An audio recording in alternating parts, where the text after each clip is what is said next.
Постои нешто по чему Бог веќе данас зна којој од ове две групе припадаш. Погледат ćemo две листе koje nam откривају дали живимо по телу или у духу, али само една води у живот. Прва листа изгледа потпуно познато док не прочиташ последну реченицу. Сигурно ćemo svi препознати по некој од ових ставки у нашем животу. Можда си данас био стрплив према породици, а можда си се през сат времена посваđao sa nekim.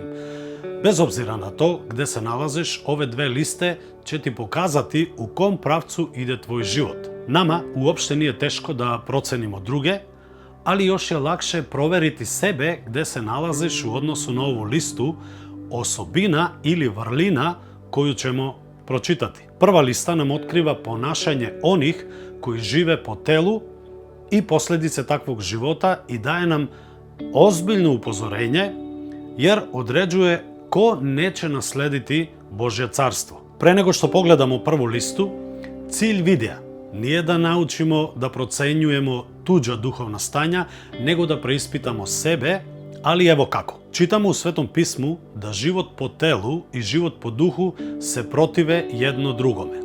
Зашто се противе едно другоме? Читамо у 5 глави посланица Галачанима дека да живимо по телу, чинимо дела тела која су очигледна.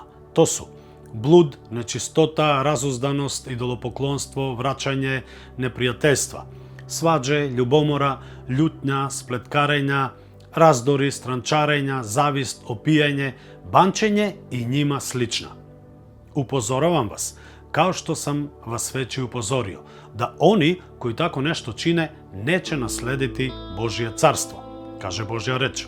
Сви знамо да су блуд или пијанство грех, али на истој листи налазе се и сваđа, љубомора и завист.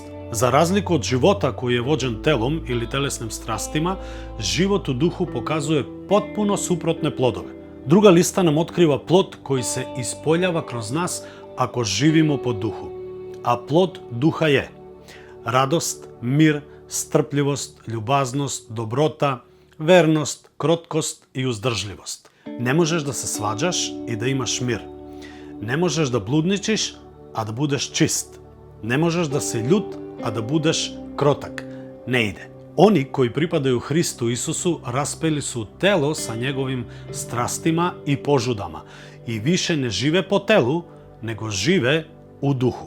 Хочу да кажем, живите у духу, па не ćete удоволјавати пожудама тела. Тело жуди против духа, а дух против тела, јер то двое се едно другом противе. Обе листе су записане у 5 глави у посланици Галачанима у Новом Завету и показују нам да карактерне особине кои исполјавамо и дела која чинимо тачно нам откривају дали живимо по телу или у духу. Сада знаш шта значи живети по телу или у духу. Од тебе зависи како ćeš наставити да живиш и дали ćeš наследити Божје царство.